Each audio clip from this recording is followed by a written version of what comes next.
Yox, səhərlər dolu olur.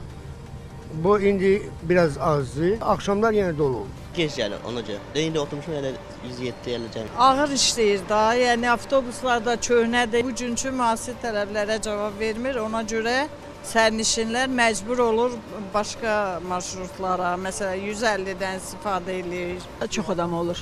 Həm də avtobuslar çox köhnədirlər. Təzə ilə dəyişsələr yaxşı olur. O zabrat bizdə həmişə probka, ömür bila probka. Məktəbin üçün də xəyal dayanır. Kəndi içində bizdə adamdır. Məktəbə 3-4 dənə məktəbə görə.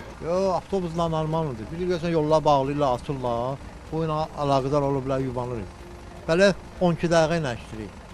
İş günlərdir ki 9 dəqiqə ilə. Bayram gününə görsə 11-12 dəqiqə ilə işləyirik. Məsələ ilə bağlı daşıyıcı şirkətin əməkdaşı Seyran Yaqubov Xəzər xəbərə bildirdi ki, pik saatlarda yaranan problemlər tıxac və sıxlıqla əlaqəlidir. Bayram günlərində 12 dəqiqə olan interval iş günlərində 9 dəqiqədir. Yerüstü Nəqliyyat Agentliyindən isə Xəzər xəbərə bildirildi ki, 107 nömrəli marşrut üzrə 14 avtobus 15 dəqiqə intervalla fəaliyyət göstərir. Daşıyıcıya marşrut xəttinin nizamlı fəaliyyətinin təmin edilməsi, sürücülərin müəyyən edilmiş hərəkət cədvəlinə riayət olunmasına nəzarətin gücləndirilməsi barədə tapşırıq verilib.